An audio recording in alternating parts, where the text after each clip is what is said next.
Assalamualaikum warahmatullahi wabarakatuh. Selamat bertemu dengan saya, Ibu Andri Pramesyanti Pramono dari Departemen Mikrobiologi FK UPNVJ. Kali ini saya akan membawakan materi tentang asam nukleat, DNA, dan RNA untuk kuliah bioteknologi Prodi Farmasi. Ada dua materi genetik di dalam nukleus, yaitu DNA dan RNA.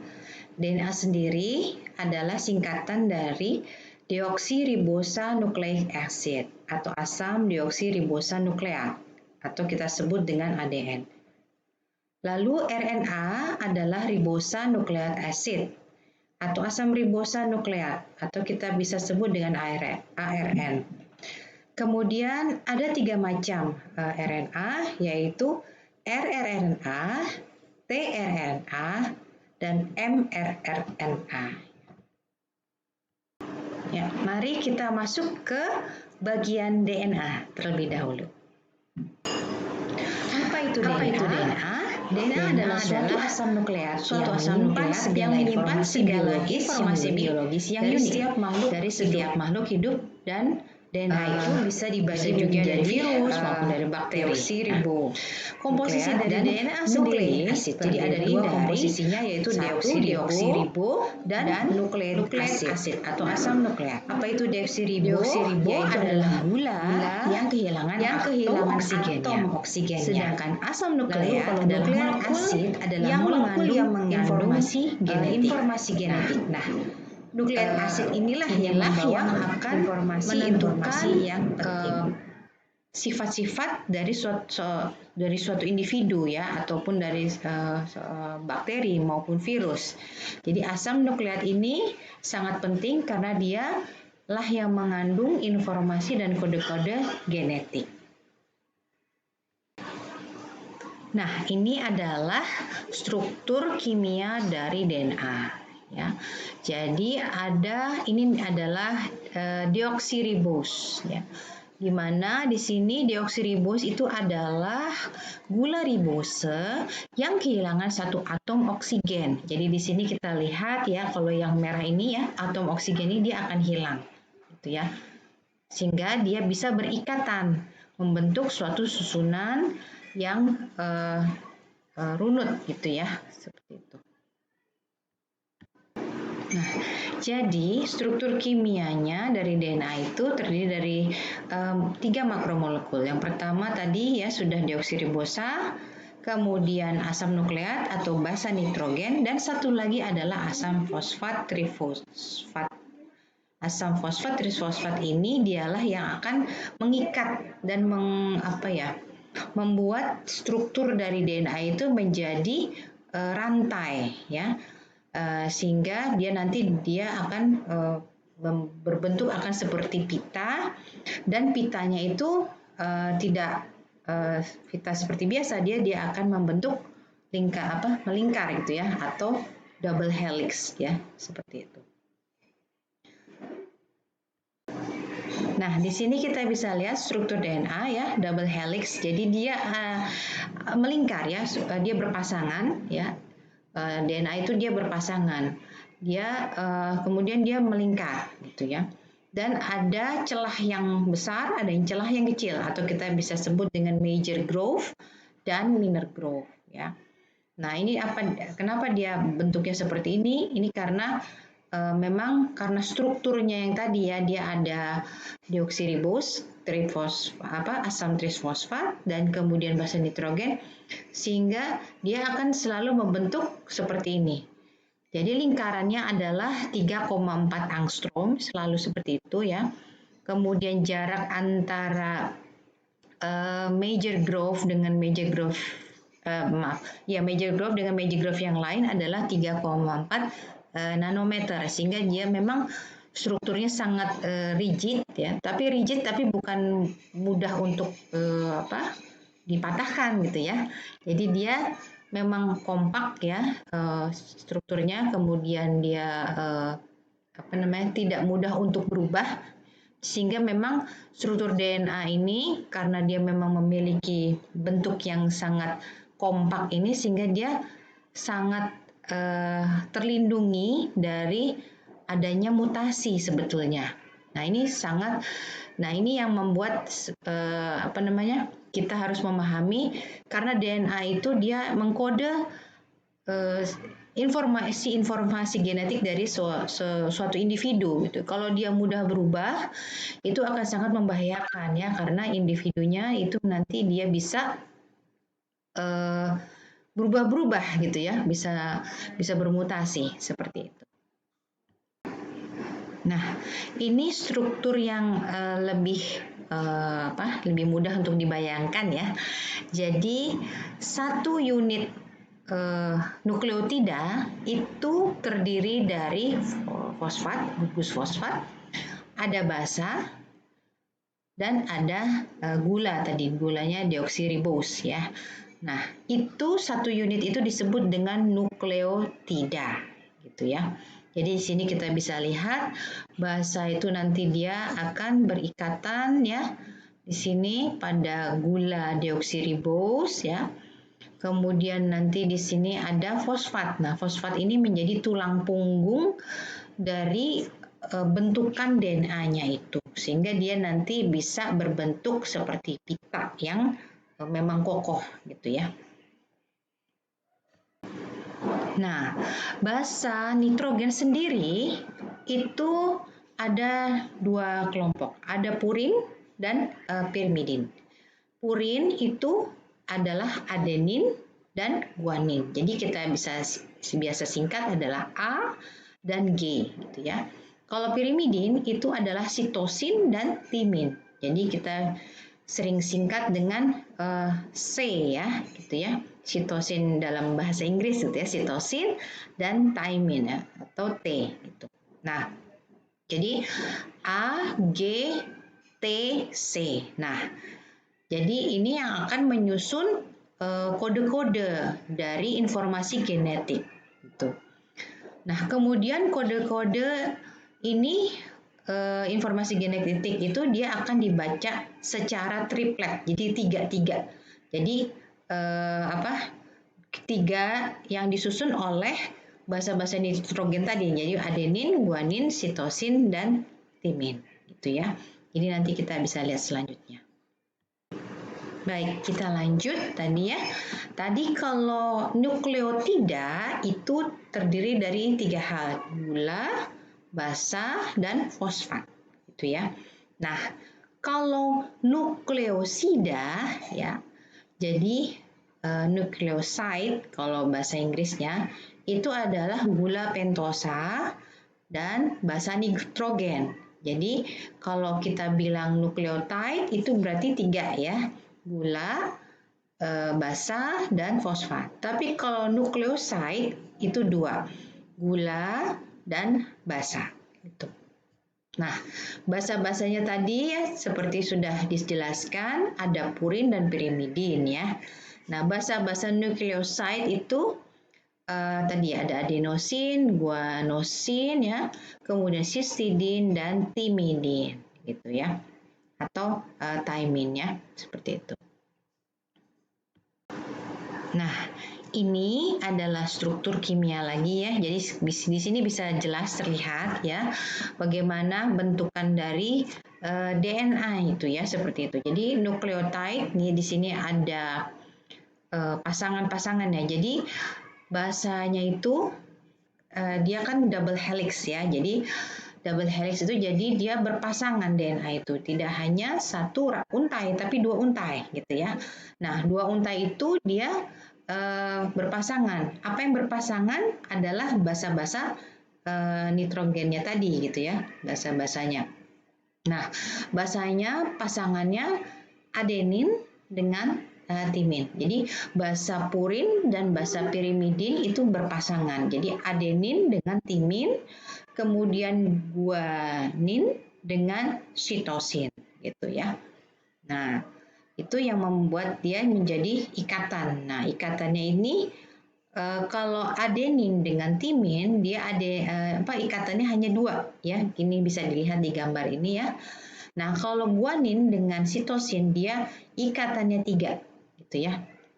Nah, jadi kalau nanti belajar akan lebih tinggi lagi gitu ya, tingkat ikatan itu dia antara basa guanin dengan sitosin itu dia semakin banyak kode genetik yang dikode oleh guanin sama sitosin, berarti ikatannya itu dia juga semakin banyak yang 3 gitu ya, sehingga lebih mudah lebih kuat gitu intinya ya. Nanti ini perlu dipahami nanti kalau misalnya untuk belajar cloning ya. Selanjutnya nanti kita bisa belajar lebih lanjut tentang bagaimana cara DNA rekombinan gitu ya. Nah, ini penting dipahami kalau dia punya guanin sitosin banyak, dia akan sulit untuk di di breakdown gitu ya, istilahnya jadi potong gitu ya, karena dia punya 3 ikatan yang lebih kuat seperti itu. Oke, ini lanjut lagi ya. Jadi sama, jadi DNA, molekul DNA itu terdiri dari 2 complementary chains of nucleotide ya. Jadi dia dua rantai yang saling berkomplement gitu ya tadi ya. Nah, komplemennya bagaimana? Ya tadi ya, adenin dengan timin, sitosin dengan guanin gitu ya. Seperti itu. Nah, kode-kode itu yang nanti akan mengkode informasi genetik di suatu makhluk hidup. Nah, oke. Lalu kemudian apa lagi yang harus kita ketahui dari struktur DNA ini? Nanti kalau untuk pemahaman DNA rekombinan ya, atau misalnya kita belajar cloning. Nah, yang pertama juga kita harus tahu adalah alurnya. Jadi maksudnya arah ya. 5 aksen ke 3 aksen. Nah, di sini bisa kita lihat ya. Jadi ujung dari DNA itu kita lihat gugus fosfatnya gitu ya. Yang mana? Jadi kalau mau baca buku gitu kan, kita ada awal sama akhirnya gitu ya. Kalau awal tuh berarti huruf besar gitu kan, kalau akhir ada titiknya. Nah, kalau pada DNA juga sama seperti itu. Jadi yang awal itu kita baca ada gugus fosfat gitu ya. Nah, gugus fosfat yang ada gugus fosfatnya itu kita kasih kode 5 aksen. Nah, di sini dilihat ya, 5 aksen. Nah, kemudian dari 5 aksen kita baca gitu ya. Dan titiknya adalah 3 aksen gitu. Jadi nanti kalau dibilang pembacaan kan dia komplementari ya, komplementarinya atas apa yang bawah gitu kan, yang atas oke, yang atas berarti yang gugus yang fosfatnya di mana gitu ya. Nah, itu 5 aksennya ke 3 aksen gitu, seperti itu. Jadi ada aturannya cara membaca informasi genetiknya ya.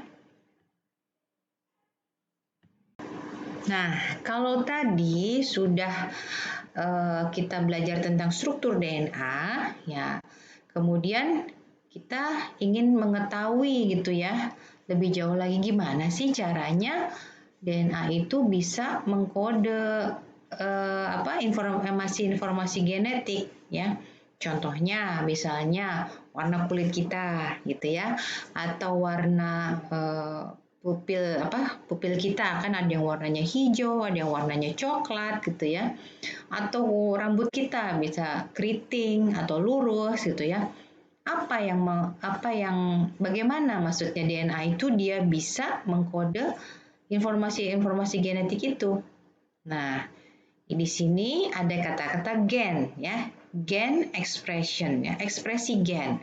Jadi contohnya rambut kita itu bisa ikal atau lurus itu tergantung dari komposisi keratinnya gitu ya. Nah, komposisi keratin yang ada di rambut itu dikode oleh gen. Gen apa? Bisa contohnya gen A. Nah, gen A itu dia ada di DNA kita gitu ya.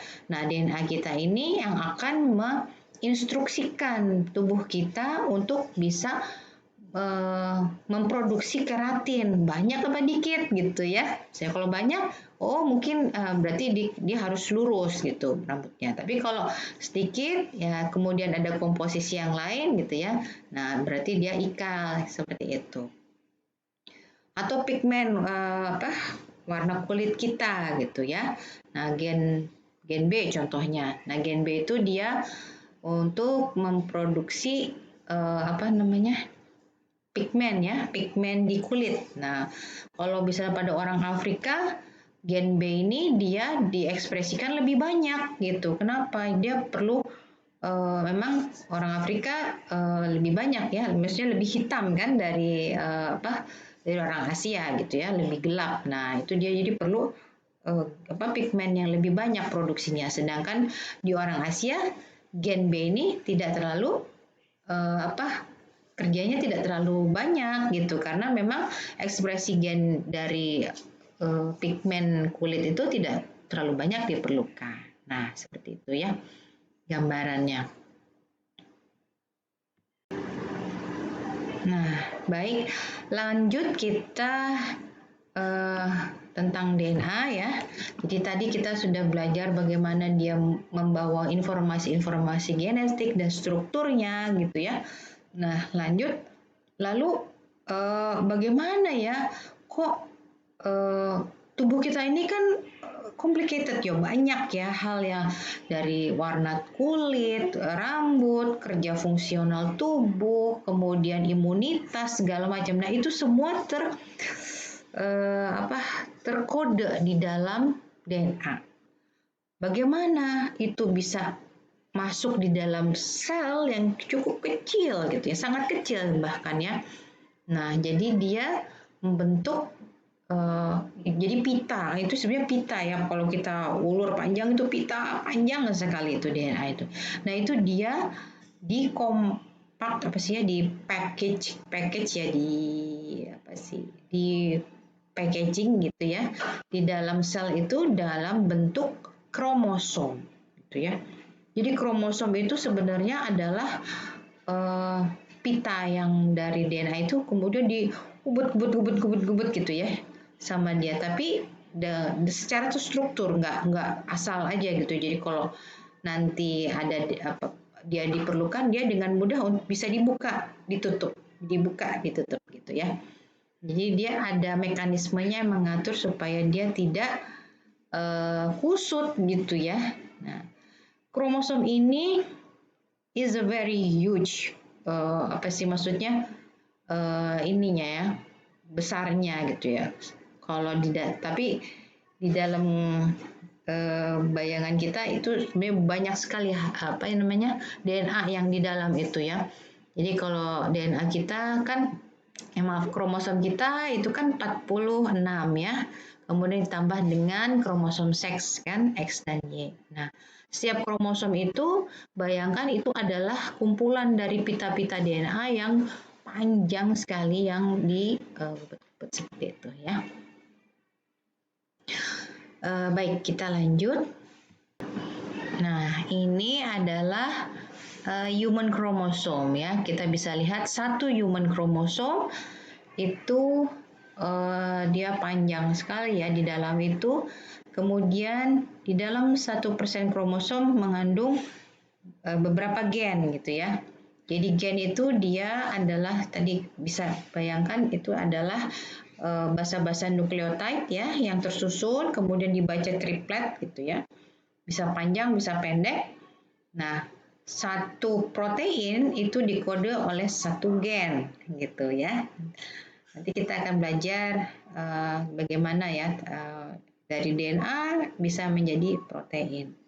Nah, seperti ini. Jadi satu gen ya, gen itu dia akan mengkode suatu ekspresi protein. Nah, protein itu nanti akan dibentuk di dalam tubuh kita. Kalau memang kita butuh banyak ya dia akan diekspresikan lebih banyak, kalau lebih sedikit ya lebih sedikit gitu ya. Lalu setelah itu dia akan dikirimkan oleh si sel ke tempat yang memang diperlukan gitu ya untuk berada di tubuh kita ya. Contohnya misalnya tadi pigmen kulit gitu ya, berarti nanti akan dia berada banyak di kulit seperti itu. Nah, oke, ini adalah contoh dari kromosom nomor 22. Jadi kromosom kita dikasih nomor gitu ya. Nah, kemudian berapa persen, berapa banyak pairs-nya nukleotide-nya. Jadi bisa sampai 583.000 asam nukleat, pasangan asam nukleatnya ya. Jadi bisa dibayangkan jumlah cukup banyak gen yang dia kode gitu ya untuk satu kromosom saja. Sedangkan kita punya banyak kromosom ya. Nah, seperti itu. Jadi kita memang diciptakan yang sesuatu DNA itu sangat terstruktur sekali dan sangat terjaga sehingga kita juga tidak mudah untuk termutasi sebenarnya ya. Gitu. Jadi dan mengandung banyak informasi genetik dan bisa dikeluarkan juga ketika memang kita memerlukan itu secara struktur juga cara kerjanya ya seperti itu. Nah ini sebagai informasi tambahan, jadi bentuk-bentuk dari kromosom itu ya, jadi ada yang di tengah itu dinamakan dengan sentromer, kemudian panjang pendeknya juga berbeda-beda gitu ya, tergantung emang pengepakan packagingnya dari DNA-nya gitu ya. Setiap spesies, setiap makhluk hidup punya bentukan kromosom yang berbeda-beda dan sangat spesifik ya seperti itu. Jadi kita bisa melihat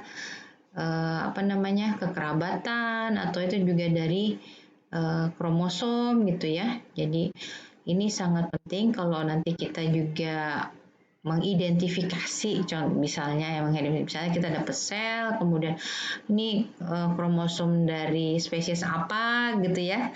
Nah, kita bisa tahu bahwa ini dari human atau dari mouse itu kita karena memang bentukan setiap sel dari satu spesies ke spesies lain itu berbeda gitu ya, seperti itu.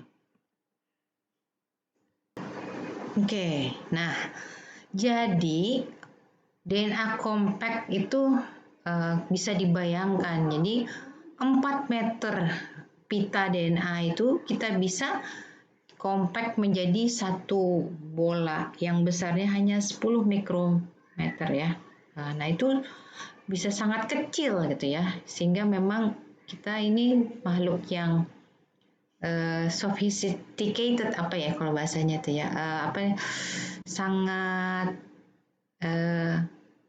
terstruktur gitu ya, sangat didesain by design, nggak bisa. Jadi memang DNA kita ini ada desainnya gitu ya, ada yang menciptakan gitu. Jadi itu bisa kita lihat dari bukti-buktinya adalah DNA gitu ya. Sehingga DNA ini, molekul DNA ini adalah sangat kondens, sangat kompak gitu dipack sangat yang efektif gitu ya, sangat kompak, sangat kondens di dalam kromosom. Nah, kompaknya ini sangat kompleks ya, seperti saya jelaskan tadi ya. Dan DNA itu tidak hanya masuk di dalam nukleus saja tapi dia juga terorganisasi dalam hal strukturnya. Jadi dia itu memiliki bentukan-bentukan yang memang sudah didesain sedemikian rupa, sangat efektif sehingga nanti dia bisa dengan mudah juga untuk bisa mengekspresikan tadi gen-gen yang kita perlukan dengan cepat gitu ya. Oke, baik, kita lanjutkan. Nah, di sini kita bisa melihat ukuran dari nukleus ya, sekitar berapa ini ya, length-nya ya. Kemudian basa pair-nya itu 0,33 nanometer ya DNA, ya kurang lebih seperti itu. Jadi kita bisa melihat dari kecil kemudian dikompak ya, seperti itu. Jadi sangat efektif ya. Besar dari panjangnya itu sekitar lebar dari pita DNA itu kurang lebih sekitar 30 nanometer saja gitu ya. Baik, kita lanjutkan. Nah, ini bagaimana cara DNA mengkompak ya, mempackaging si DNA. Jadi dia menggunakan histone. Ya, histone itu adalah protein-protein yang nanti akan mengikat gulungan dari DNA, pita DNA itu gitu ya. Sehingga membentuk nukleosom ya. Jadi bayangkan. Jadi ini kita bisa lihat yang paling atas itu ya. Jadi dia jadi ada histone, ada kromatin ya. Itu nanti yang dia akan mengikat DNA-nya itu, dia ibarat kayak benang gitu ya, dia digulung gitu ya. Nah, digulung di apa namanya? Jadi si pita DNA itu dia akan digulung di kromatin gitu ya. Kemudian nanti akan digubut-gubut lagi. Nah, digubut-gubutnya itu dia tidak sembarangan, jadi dia nanti akan diikat oleh histone gitu ya. Jadi histone itu protein yang dia jaga si DNA itu supaya dia nggak lepas gitu ya. Nah, sehingga jadi bentukan yang sangat kayak pita, tapi pita lebih tebal gitu ya. Nah, itu yang disebut dengan nukleosom gitu ya. Nah, ini bisa dilihat ya. Jadi nukleosom itu nanti gulungan-gulungan pita itu dia akan digabung gitu ya, terus nanti akan membentuk pita yang besar ya, seperti itu. Nah, ini untuk lebih jelas lagi ya bagaimana bentuknya histone. Jadi histone itu adalah protein. Dia bentuknya oktamer ya. Jadi ada 4 histone, ada 4 protein maksudnya gitu ya. Ada H2A, H2B, H3, dan H4. Nah, itu dia akan bergabung menjadi histone core ya. Itu ya, apa sih tempat gulungannya ya. Nah, kemudian nanti histonnya itu si DNA itu dia akan melilit di histon, luk gitu ya. Nah, satu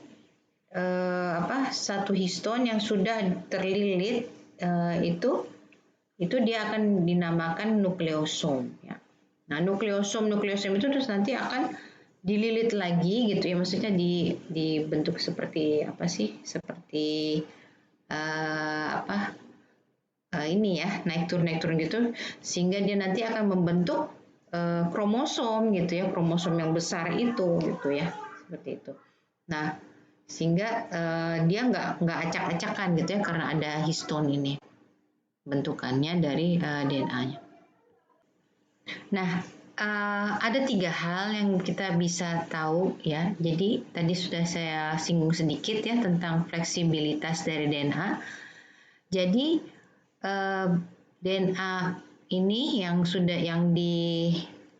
disusun oleh nukleosom itu, yang pertama adalah fleksibilitasnya. Jadi walaupun dia bentuk pita gitu ya, kemudian tadi sudah dijelaskan kan ada susunannya tadi nukleoside ya, ada fosfat, ada gula, ada basa nitrogen, tapi dia tetap fleksibilitasnya tetap tinggi. Jadi dia bisa di-bend gitu, bisa dibengkokkan gitu ya, nggak patah gitu ya.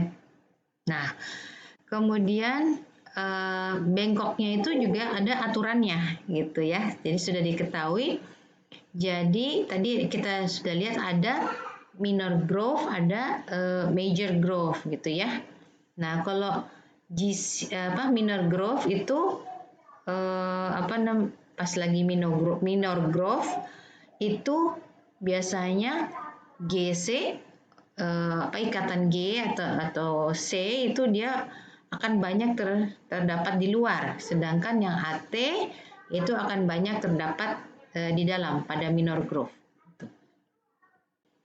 Nah, ini adalah yang kedua adalah fungsi dari histone. Nah, histone ini dia tadi sudah disebutkan ya bahwa dia bentuknya oktamer. Jadi dia membentuk satu protein itu dia terdiri dari beberapa piece gitu ya, yang nanti akan bergabung tadi H2A, H2B, H3 dan H4 ya.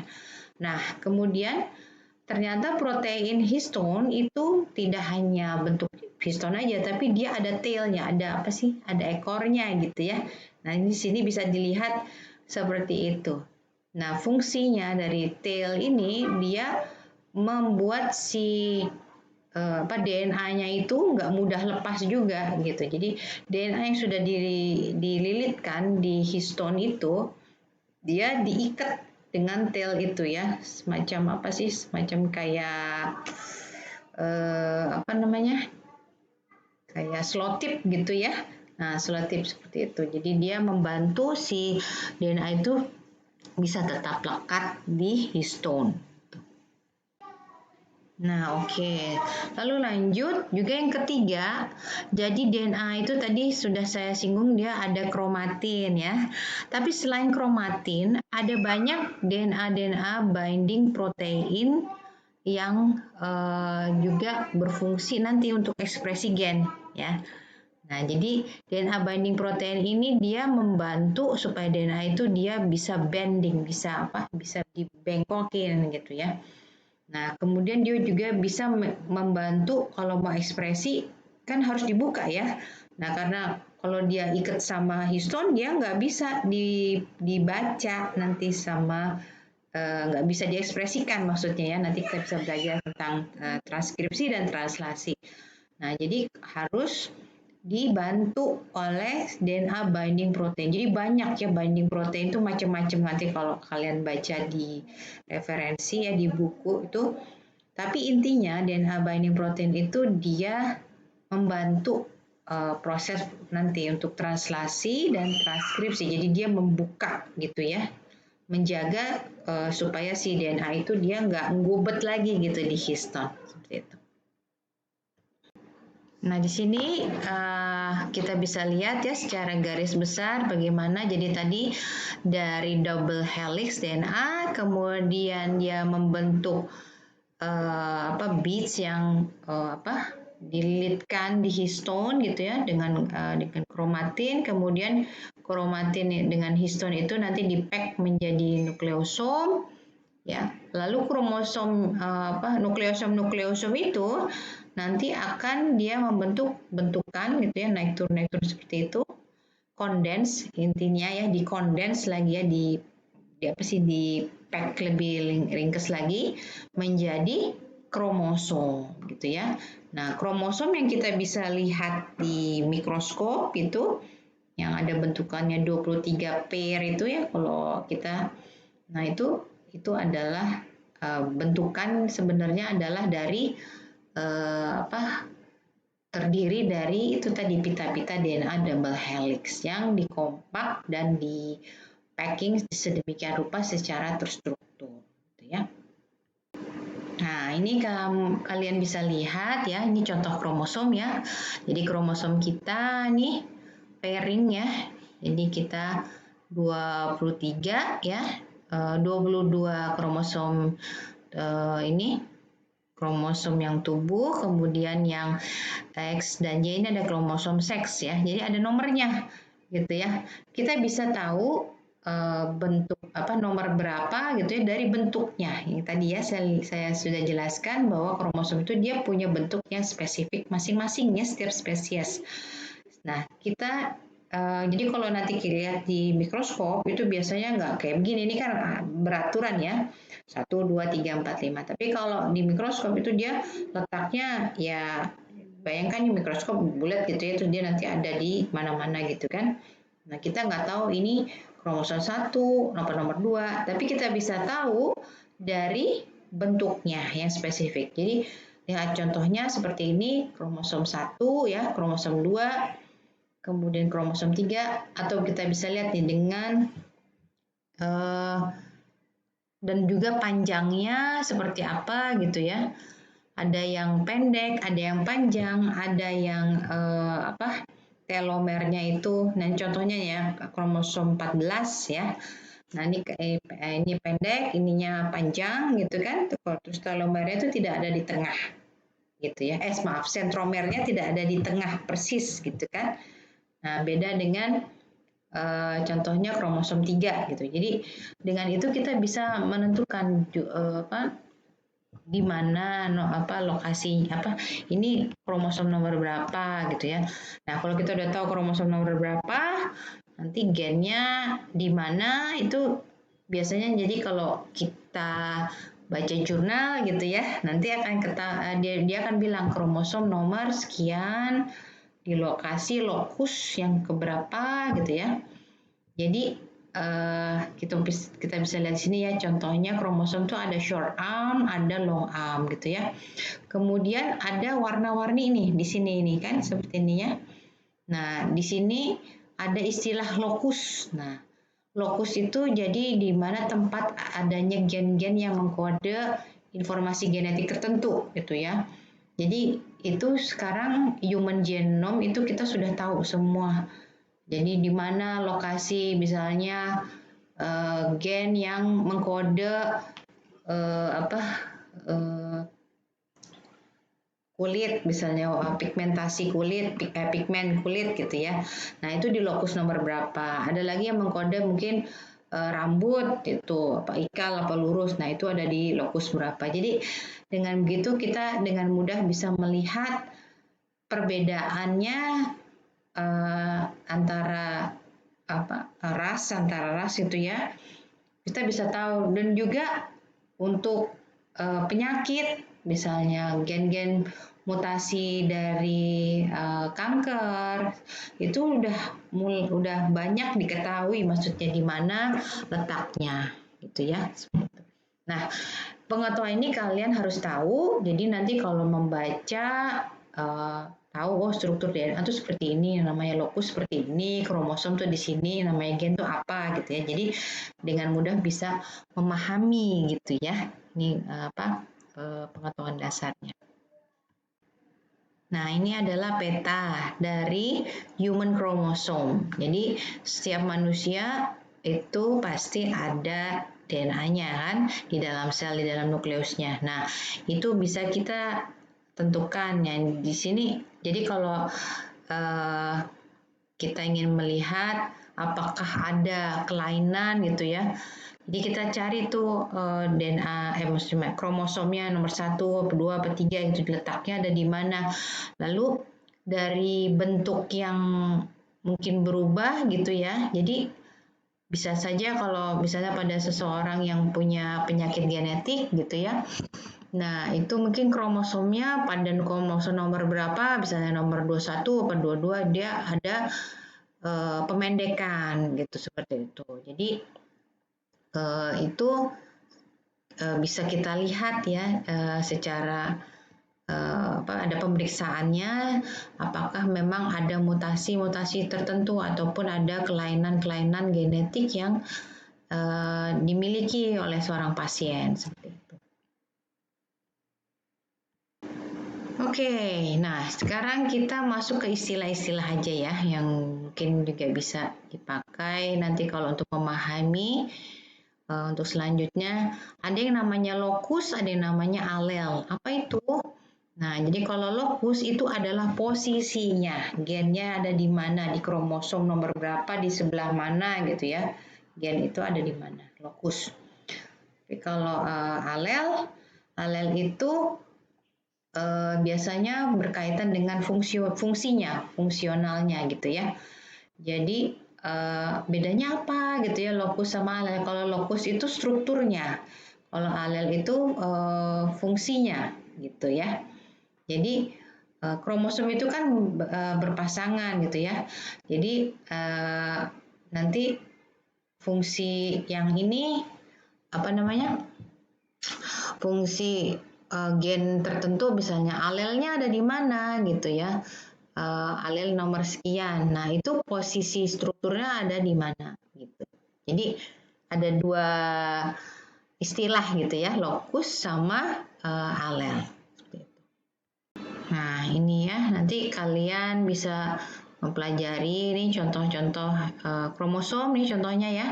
Nah, di satu kromosom ini dia mengkode gen apa aja gitu ya. Nah, di sini kita bisa lihat nih contohnya gen breast cancer ya. Jadi kalau gen ini udah diketahui kalau memang dia ada di suatu, maksudnya di seseorang itu dia berpotensi untuk mendapatkan breast cancer gitu. Nah, posisinya ada di mana? Di kromosom 17 gitu.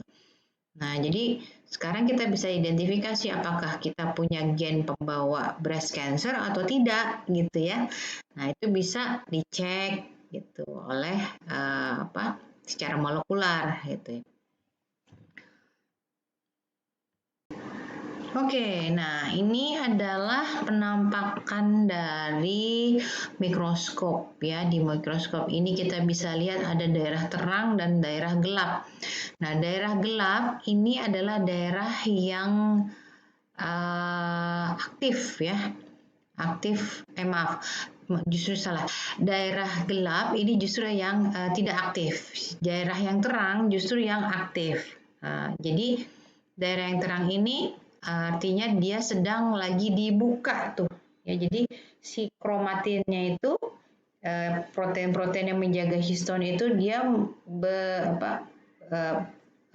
tidak terlalu kuat ikatannya gitu ya, sehingga dia menjadi renggang gitu. Nah, kalau renggang nanti protein-protein binding itu nanti dia bisa masuk ke situ sehingga nanti dia bisa diekspresikan gitu ya. Tapi kalau misalnya dia dense, dia pekat gitu ya, protein-protein bindingnya itu nanti nggak bisa masuk ke situ sehingga nggak bisa diekspresiin. Jadi di sini kita bisa lihat kalau dia tidak terang gitu berarti dia lagi aktif ya untuk diekspresikan. Sedangkan kalau yang gelap ini dia lagi kondens, dia lagi pekat gitu ya, nggak bisa diganggu gugat ibaratnya ya, lagi lagi dalam fase yang memang strukturnya itu lagi kompak gitu, nggak bisa dimasuki oleh protein-protein binding. Oke, tadi udah belajar tentang tentang DNA ya, struktur DNA, maaf. Kemudian tentang bagaimana dia kompak ya, dia di packaging di dalam kromosom, kemudian strukturnya seperti apa. Nah, sekarang kita belajar beralih kepada fungsinya. Nah, DNA itu tadi kan mengkode informasi genetik ya.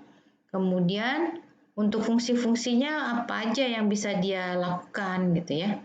Yang pertama adalah replikasi ya. Jadi dia itu kalau dalam pembelahan sel gitu ya. Nah, DNA ini dia butuh digandakan kan ya.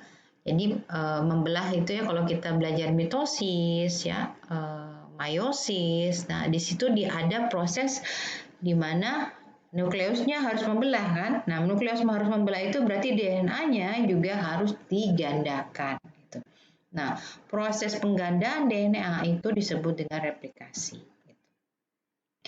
Kemudian yang kedua adalah transkripsi. Nah, transkripsi ini dia berkenaan dengan ekspresi gen. Jadi DNA itu ini seperti telah dikatakan tadi, dia menyimpan informasi genetik ya, dan dia yang akan menginstruksikan si sel itu dia harus memproduksi protein apa gitu ya. Nah, jadi DNA ini tapi dia harus tetap ada di dalam nukleus, dia nggak boleh di otak-atik gitu kan. Dia itu ibaratnya kayak blueprint aja ya, rencana, tapi dia nggak boleh dibawa kemana-mana nih blueprintnya itu, dia harus ada tetap di dalam nukleus. Jadi bagaimana caranya? Jadi dia akan ditranskripsi, ditranscribe ya, disalin ibaratnya gitu ya, disalin oleh mesin-mesin sel. Kemudian salinannya ini nanti yang akan dibawa ke mesin pembuat protein gitu. Nih salinannya, ayo yang ribosom ya, dalam hal ini ribosom, dia akan baca, oh harus buat protein A, kodenya adalah ACT nah gitu. Jadi dia nanti akan membaca cek, terus nanti dia akan merangkai protein yang dibutuhkan oleh sel gitu ya. Tetapi yang ada di DNA itu tidak boleh diganggu gugat gitu ya. Karena dia adalah masternya, blueprintnya. Jadi hanya boleh disalin, ditranskripsi intinya. Baik, nah ini adalah tadi kita sudah sebutkan ya, jadi replikasi DNA ya, jadi replikasi DNA itu transkripsi ya secara fungsional. Akan berpikir apakah dia semi konservatif, atau dispersif. Kita masih bingung nih, dan ternyata memang replikasi itu dia bentuk penjabarannya nanti akan saya jelaskan di PPT, artinya ada 3 jadi ya, ada 3 yang ingin dibuktikan dulu. Jadi dia semi konservatif, konservatif, and dispersive. Jadi artinya kalau semi konservatif itu dia apa namanya, kan double helix gitu ya. Kemudian dibuka, kemudian dia hanya disalin hanya digandakan satu dari apa namanya, dari salinan sebelahnya gitu ya. Kemudian nanti dia akan membentuk komplementasinya sendiri gitu. Nah itu semi konservatif. Kalau konservatif itu artinya maaf deh, bentar ya stop. Nah baik, ini masih dalam replikasi ya. Jadi pertama yang adalah itu untuk menggandakan DNA. Apa saja yang diperlukan dalam replikasi? Salah satunya adalah enzim ya. Enzim yang dipakai ada helikase, ada polimerase, dan ada ligase. Nah, helikase ini adalah mempermudah untuk membuka. Jadi si DNA double helix itu kalau mau digandakan dia harus dibuka ya, kan karena dia berpasangan ya. Jadi pasangan itu harus bukan dicopot, dipisahkan gitu ya. Nah, itu dia yang memisahkan itu adalah helikase. Kemudian polimerase. Nah, ini untuk menggabungkan deoksiribonukleosida fosfat. Jadi sudah dipisah, kemudian nanti dia akan dibuatkan salinannya gitu ya, dibuat komplementarinya ya kan. Nah, itu yang membuat adalah si polimerase. Kemudian ligase. Nah, ligase ini adalah setelah tadi sudah dibuka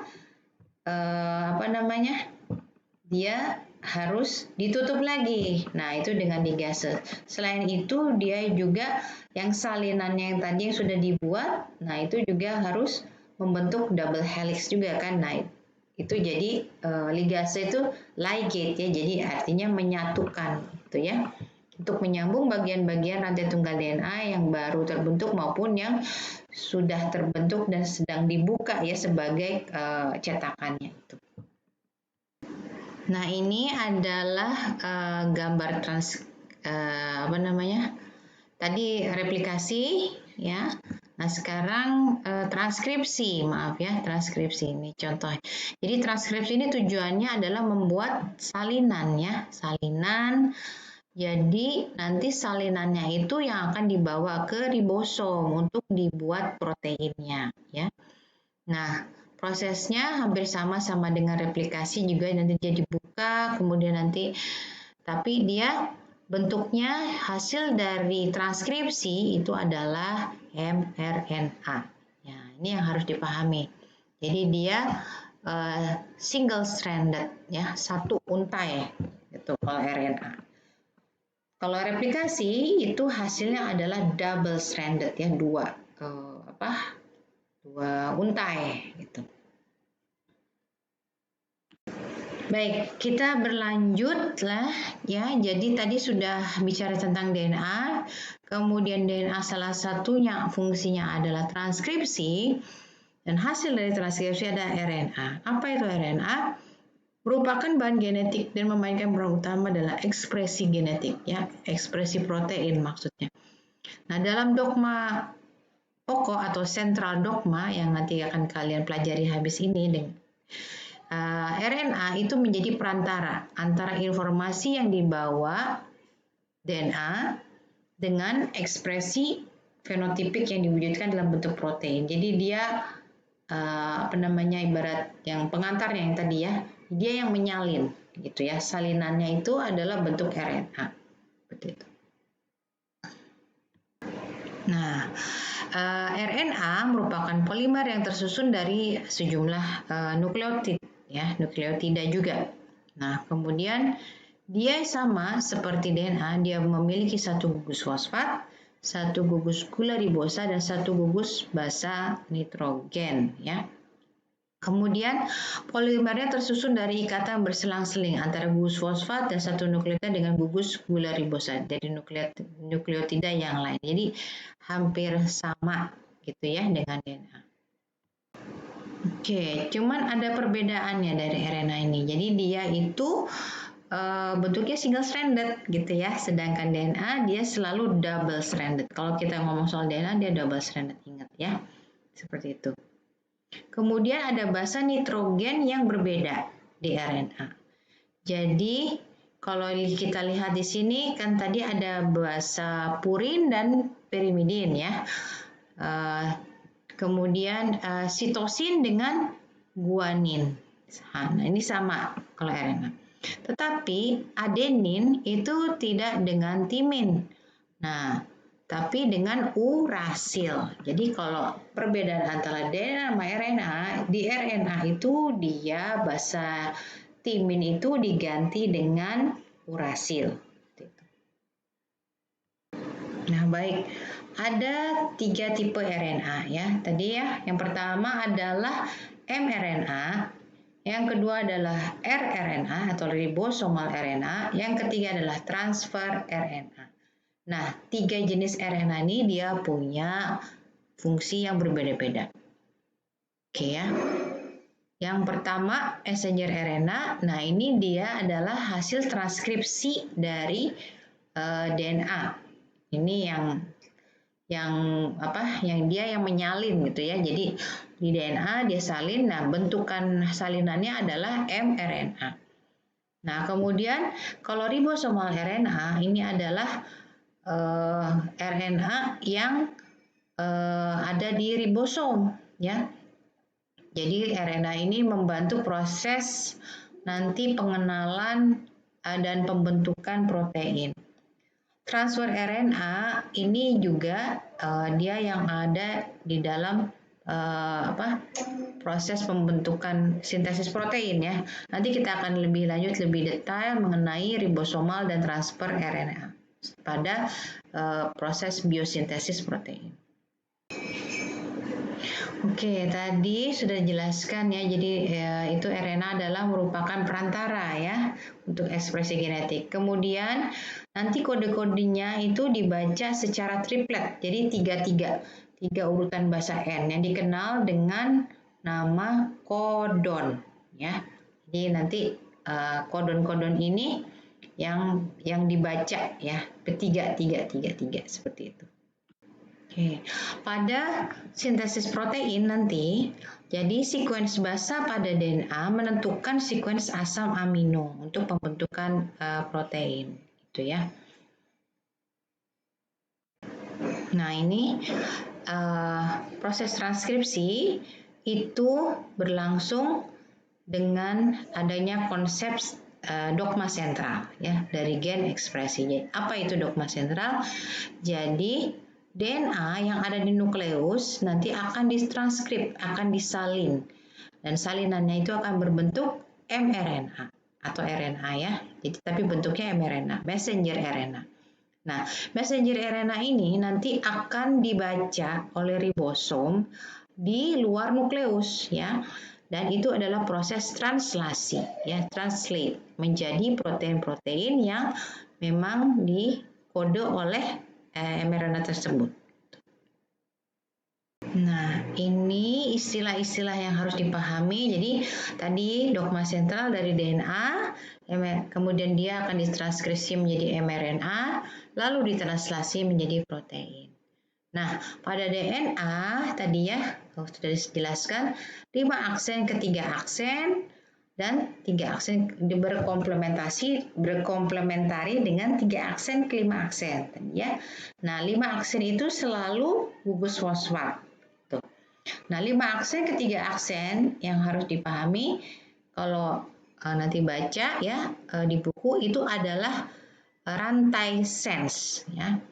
Rantai sense. Nah, komplemennya adalah rantai antisense ya, yaitu 3 aksen ke 5 aksen. Kemudian kalau pada mRNA, nah ini mRNA ya, jadi dia single stranded ya, dia hanya dari 5 aksen ke 3 aksen. Nah itu akan dibacanya selalu dari 5 aksen ke 3 aksen, yang depan 5 aksen. Nah nanti akan dibaca oleh ribosom dengan bentukannya dia triplet gitu ya, 3 gitu ya. Nah ini contohnya UAC. Nah, UAC itu dia urasil, adenin, C-nya sitosin ya. Nah, itu mengkode metionin, met ya. Nah, ini biasanya dia yang kode start tuh metionin tuh. Nah, kemudian misalnya sitosin itu mengkode glisin ya. Jadi asam amino itu dikode oleh kodon triplet itu 333 itu. Nah, dibaca. Dan dibaca dengan bantuan nanti tRNA yang ada di ribosom. Nah, jadi nanti urutannya jadi metionin, habis itu glisin, leusin, serin, asparagin gitu ya. Nah, nanti akan digabung menjadi satu rantai. Jadi asam amino itu nanti akan digabung menjadi protein atau peptida gitu ya. Nah, setelah itu baru dia membentuk 3 dimensi strukturnya dari protein, lalu nanti dia baru bisa fungsional dan bekerja sesuai dengan ekspresi yang diinginkan. Ya, baik, secara kesimpulannya jadi transkripsi adalah proses pembentukan mRNA dari salah satu pita DNA. RNA polimerase membuka sebagian ya. Kemudian RNA polimerase membantu menyusun mRNA dengan menambah nukleotide ya. Sehingga ketika mRNA sudah terbentuk, dia akan keluar dari nukleus menuju sitoplasma untuk proses translasi di ribosom. Nah, di sitoplasma akan terjadi proses translasi ya. Jadi di ribosom mRNA itu dia sampai di ribosom, dia akan dibaca ya dengan bantuan apa? Dengan bantuan tRNA. Nah, mRNA ini akan berkomplement dengan tRNA. tRNA ini dia akan membaca. Oh, oke, pertama metionin. Oh, habis itu glisin. Oh, habis itu apa? Nah, nanti ribosom akan mencari asam amino itu ya. Dengan kemudian dia akan digabung-gabung di ribosom itu menjadi menjadi peptida yang panjang gitu ya. Nah, asam amino aktif dibawa oleh tRNA ke ribosom. tRNA memiliki antikodon yang sesuai dengan triplet kodon pada mRNA. Jadi dia 3 gitu ya. Kesesuaian kodon antikodon akan mengkode untuk asam amino tertentu sehingga menjadi peptida yang fungsional. Seperti itu. Ya. Asam amino akan dirangkai kemudian tahapan dari translasi itu ada 3, yaitu inisiasi, elongasi, dan terminasi. Ya, kita akan mempelajarinya dengan lebih detail setelah ini.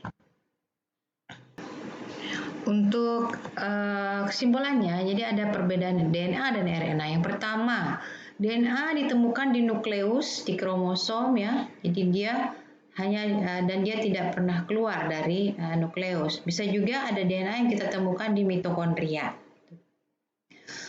Kemudian kalau RNA dia ditemukan di sitoplasma, terutama di ribosom. Dan ada sebagian yang kita juga temukan bisa di nukleus ya ketika dia sedang melakukan transkripsi. Kemudian DNA itu bentuknya double helix, kalau RNA dia bentuknya rantai pendek dan tunggal. DNA fungsinya untuk hereditas ya, membawa sifat-sifat pembawa genetik dari suatu organisme, dan juga dia untuk mengatur ekspresi protein.